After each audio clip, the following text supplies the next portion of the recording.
Hello everyone, welcome back. Hi. Welcome back to Let's... That was the worst intro No, probably not the worst. I could redo, but, I think it was pretty funny. But anyway, welcome back to Let's Play Harvest Moon, and it's time for the horse race. Quickly, I'm gonna try and, pick some eggplants. Hopefully the thing with the horse race is I know you can, be late to the horse race, and like as you saw like last time, you can miss some of the races. I'm not sure, like you only participate in one race per race or per festival, I guess. With your horse. So I'm not sure when it's decided, like if you always go first or if you go last. I'm not sure how it's dictated, which order you go in. Because I know there's been times in the past where I've gone first, but then there's been times where I've been the last participant. Maybe it's like you go last in spring, or like, I don't know. I know I go first, this time, but, yeah, I'm not sure, like, can you, like, if you're not there, do you miss, your horse race? Like, say you are supposed to go first, do you miss it, or do you just get moved to the last spot? I'm honestly not sure on that matter. Should be kind of odd, like, if you missed your horse race. Your horse would be so sad. It'd be like, my rider abandoned me. No, I was feeding the cows, which I love more than you, horse. Poor Echo. So mean to Echo. Have been a little bit mean to Echo lately.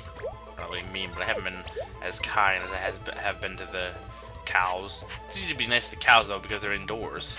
Don't have to waste time. Cows and sheep. Okay, so let's go to the horse race. No mail. And I'm actually, I don't remember who said it, but someone reminded me, someone said what the trick was for the horse race, and I was like, oh yeah, duh, that's what it was. Again, I don't remember the name, but thanks for whoever did remind me of that, though I possibly could have found it out eventually. But yeah, I am a participant in this race, but yeah, you can bid.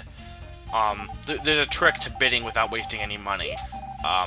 Now, if you're racing, you can't bid, so for example, honestly, I shouldn't be putting my horse in because there's no way I'm going to win this race. See, I'm already at low stamina, so I'm not going to win this race at all.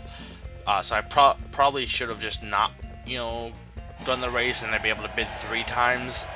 But I don't know, I thought I'd just show off, how it works. Hopefully I'll try and win a horse race at some point, maybe. If I start training my horse. Poyano won. Go Poyano! It's always kind of like weird. Some of them are like Japanese sounding horse names. I'm sorry, but I'm sure you'll win next time. Don't be discouraged. Let's try again. Well, I will try again at some point. Hopefully. Okay, so anyway, here's the trick. Basically, what you want to do is put in as much money as you want on whatever you want. Try and balance it out between the horses. Then press B. Don't talk to the mayor's wife again at all until the next horse race is done. If you do that, if you put like the medals in there from your money and then press B, you won't spend any money, but you'll still be making the bets. And therefore, you'll make money off of the medals and be able to, or make medals off of the money or the bets, no matter what. Because if you put it on all the horses, there's no way you'll lose. You'll get at least one of them winning. If you have a chance, try and get like 100 per each of them if you get enough money later on. Yes, it's technically cheating. Obviously, it's cheating, but I kind of want to show off some of the gifts you can get from the horse race, and I mean, it's a pretty exploitable glitch. It's one of those glitches where it's like, well, it exists, I want to use it. It's like the missing no glitch, and though that one in later on I didn't use it as much, but like I know even like a friend I had who's really casual in games, doesn't even play games that much, but she played the original Pokemon games, and even she used the missing no glitch to get like rare candies. So this is one of those like exploitable glitches where it's since it exists, you feel like there's no reason not to use it, Besides being morally wrong, it's like, well, I could spend money, but I can easily not spend money, so I might as well not spend money on the betting. So yeah, I got 50, you get times 2, and I got 100. So the more money you put in, the more you'll win, or more medals you'll get, which you obviously want to happen. And I'll do it once more. Knowing my luck, though, I'll probably end up getting the one that I had to put less money on. Should balance it out better, but no, I'm okay. I'm always ready to go. Ha. I don't know. You don't look that ready. What? I look dispirited? No, you already said that. See, yeah, some of them, they do change their dialogue a bit throughout the game, depending on if you become better friends, but I wish they were more varied a bit. I know you can't... I've said this before, and I guess my thing is, if there's one thing overall that all games should work on more, is having more writers to write dialogue for our characters and having them interchange it more often. Especially when the character says the same thing over and over after a story event has already happened. Like in, man, it's kind of spoilers, but there's times where, like, an event will happen and people will be talking about the event, then you'll beat the game, come back to the game later, for example, like in a post-game, and they'll still be talking about the event that has no relevance at this point, because you already beat the game and finished the plot. So, I mean, that kind of stuff is like, it would be really simple to just write some just casual dialogue, like, lovely weather we're having, I love toaster strudel, something like that, something very simple, but nope. They just, left it the same, which I guess, I almost say it's kind of a little bit lazy, personally. Not really, maybe not lazy, but a little bit of an oversight, maybe. They're at the finish line. Technically, they're past the finish line, but first place, Teo and Pickles. Someone couldn't spell Pickles. Granted, you couldn't have a name that long, I don't think. That's the end of the race for today. Please exchange your medals for gifts. Yeah, you've said this like 3 times. I always talk to her just because, I'm trying to be her, to marry her, so I want to, constantly be nice to her, but she always, says the same thing. But anyway, the things you can buy from the horse race, and you can use them at the dog race too, but you get a standing carrot, which is just like, it's shown in your inventory, it's nothing all that great. A stuffed horse, which is a little stuffed horse that's its son, I think the little cabinet you get from Rick. And then the new stable is just, I think the stable you have outside of the barn is just painted a different color. So standing carrot I don't think does anything. It's supposed to tame your horse, but doesn't seem to do anything personally. Maybe it does, like something in terms of like making your horse faster, but I've never seen it make much of a difference. But yeah, you get the same medals for the horse race and the dog race, but the dog race has different gifts, different gifts from the horse race, which would make sense. Why would you want to buy a stuffed horse at a dog race? Reminds me of my days as a youth.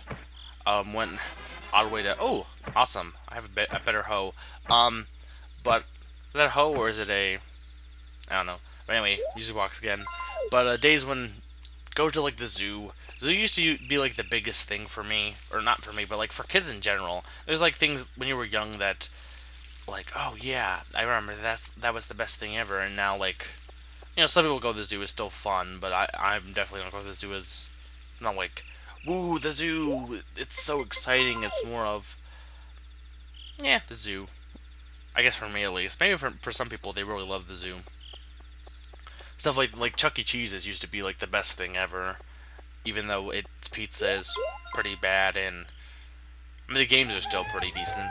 It's kind of hard to screw apart. Well, not hard, but yeah, back in the reminds me of the zoo and how they would have like the gift shops and have like stuffed animals everywhere. Odd connection to make between a stuffed horse and like stuffed pandas, but I don't know. Just kind of reminded me of gift shops. Gift shops are, I don't know, gift shops are kind of odd. Not odd, but I guess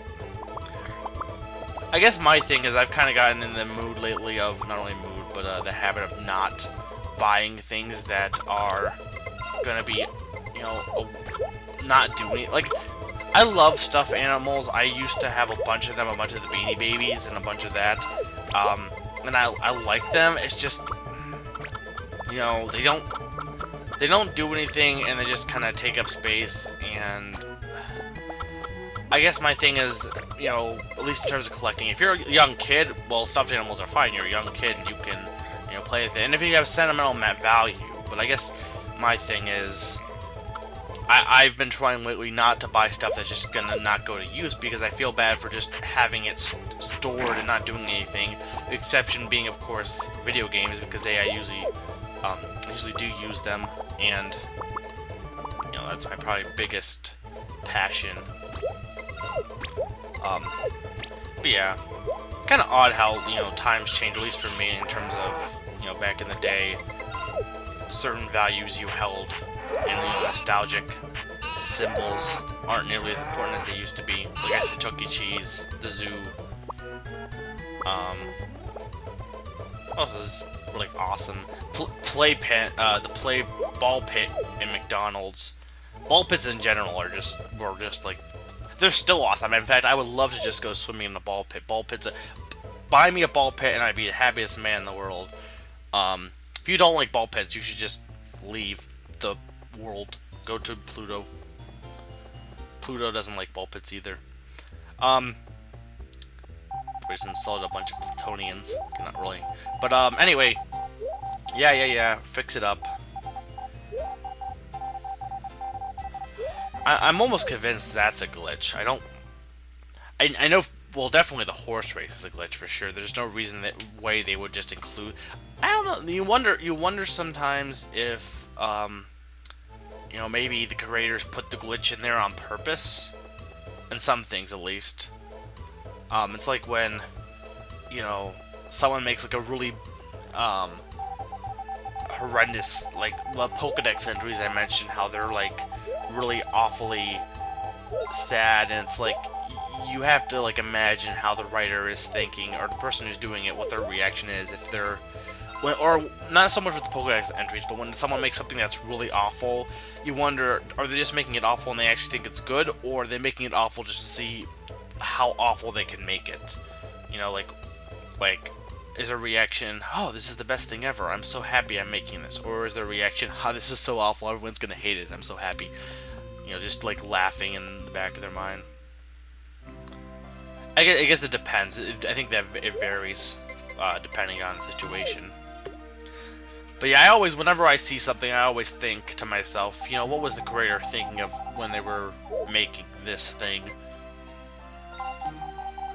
Okay, keep your wish. Or keep my wish. I'll keep your wish in the back of my... I don't know what she said. She's got it. She doesn't need to make sense, I guess. Hello, Karen. Not that I really care for you. I could care for you, but I decided not to do your side quest. I'm still not sure if you absolutely... I think you have to do her, like, saving the vineyard in order to woo Karen, but maybe not. Because I find it odd, because everyone says how, like, Anne is so hard to woo because she has expensive gifts like wool and corn. And, yeah, I don't know. I don't find... I guess she's harder than, like, say, Maria or Ellie or stuff. But, I still feel like Karen, unless you don't need to do the... I guess Psycho isn't that hard if you know what to do, as I said before, but I don't know. I just, you know, trying to get Anne this time, it doesn't seem like I'm having that hard of a time trying to get her. I guess it's a little bit of suffering for my money, but then again, I overstocked on eggplants. And it's the 30th. Is that like the last day of fall? If not, is there... Well, let's check the calendar. Yeah, it is the last day of fall. So it's the last day of fall. Now's the time to prepare for winter. How is everybody doing? It's chilly out there, so that's tomorrow. And it's gonna snow. So basically, here's the thing. It snows more often during winter. Snow is equal to rain, though. And like I said, you can... Oh. Hello. Can I ask you a favor? Would you keep some cows on your farm? I guess. The reason's a bit complicated, but we don't have... That's not complicated, that's simple. Okay. I guess I'll do it. I'll bring the cows tomorrow, but just remember, I'm trying to sell them, so don't let them get hurt or sick. So basically, even if they don't get hurt and sick, the only way you're gonna get paid for this is if you feed them every single day and brush them and talk to them and be nice to them every single day. Otherwise, they won't. Even if you feed them every other day and you're nice to them and they don't get sick, you're still going to be, you know, they're still not going to be perfect enough, and they're going to be horrible conditions. So, this also only happens in the first year, so keep that in mind. His cow offer. But anyway, like I said with snow, snow is kind of horrible because it's the same effect with rain as it makes you tired quicker and more likely to get sick, but at the same time, it happens more often, and again, the music doesn't change, so it doesn't really appear like it's doing anything. Now you might think, well, but you said you can't plant during the winter, so why would it matter all that much? Well, there is something else you can do during the winter that I feel, even though you're not outside, I think, even though you're not outside, still counts as, you know, doing work and still being affected by the snow aspect. So, you know, just be careful on those days. Or not those, but just be careful on, yeah, on snow days, I guess. That movie was not all, I just remembered it, like, Snow Day, and I didn't just remember it, but, like, I remember, like, thinking it was okay, but, like, really, Snow Day was just kind of weird. Everyone was against Snowplow Man, and, like, all he was doing his job, and yet he was evil because he was doing his job to plow. I guess then again, as a kid, snow days are pretty awesome. Though around here, where it snows all the time, we barely got, you know, snow days. Usually they get put off until the end of the semester, and then they're forced to use a snow day, and they give the kids a day off. But you know, obviously snow days were kind of awesome back in the day. Even now though, like in college, occasionally there's like a snow day, and it's still pretty awesome when there's a snow day. But it's kind of odd how they depicted him as this evil man, and he was just doing his job. He was being paid to do his job. If anything, the school was evil for, I don't know why the school would be evil in that case. I don't know, the movie was just kind of weird. Not really one of the better Nickelodeon movies, not that there was a ton of really good ones. I guess, if you have one, let me know what your favorite Nickelodeon movie is for a question of the day. I'm kind of starting that now, of sorts. I haven't watched any of the recent ones. I don't know, Nickelodeon movies are always kind of like hit or miss, it seems. Or usually miss, actually. Like, back when you were a kid, like, they were good, and now I look back and they're good, but like in a corny kind of, this is kind of bad sort of way. Like, not like bad and awful, bad, more in like a, I guess corny would be the best term. I'm not saying it's awful. Like, that's with a lot of bad movies. The worst bad movies are the ones that are boring. You know, the thing is, when you look at bad and good, there's good movies that like blow you away, that are really well thought out, well made, and they're just really awesome. Then there are so that's bad movies, or good movies. And then there are bad movies that are just really, really awful. Usually so awful that you can either make fun of them and get enjoyment out of that, or just so awful that they make fun of themselves in a way because they're so hilarious because they're so bad. Same kind of thing, but like, you know, bad movies are still interesting. The worst movies, though, are the ones that are neither super horrible nor are they really, really good. They're just kind of, they're more leaning towards bad, but they're more boring. No one wants, and I'm gonna buy a kitchen actually. I'll start with kitchen because I need that in order to marry Anne, so that'll be my first extension. But not so much even balance, but like balanced movies don't stand out as much for sure. But the ones that are boring, like for example, in both Ebert and then Nostalgia Critic reviewed North, the movie North, and from what the scenes that were shown in his review of that, it was looked really like hilarious and bad. And when my friends watched it, overall the entire movie for the most part was really boring. Like there were parts where it was insane, you know, ridiculous and funny, but because it was so bad. But on a whole, the movie was boring. It was just kind of like, you know, not interesting to watch. And in my opinion, those are the bad movies. The ones that are just, there's nothing interesting about them, that they're boring. And definitely, again, the ones that are like average movies tend to also be even lower, I'd say, than bad movies, because again, they're average movies. There's nothing extraordinarily awesome about them, or nothing extraordinarily bad about them. So they just kind of get thrown to the side. Again, nothing bad about being balanced. Balance is key, but unfortunately, in terms of interesting people, balance isn't as interesting as chaos. And it's true. Good, okay, I'll get started. So, yep, he'll start on the extension, but that's about all the time I have, and next time, it will be winter. So, until next time, I'm going to... I probably actually don't need to do this, because I think the plants die anyway, but I'm going to do it for the sake of possibly powering up my sickle slash scythe slash Grim Reaper awesome. So I'm Meg Thunder, and I'm reminding you to love your camel.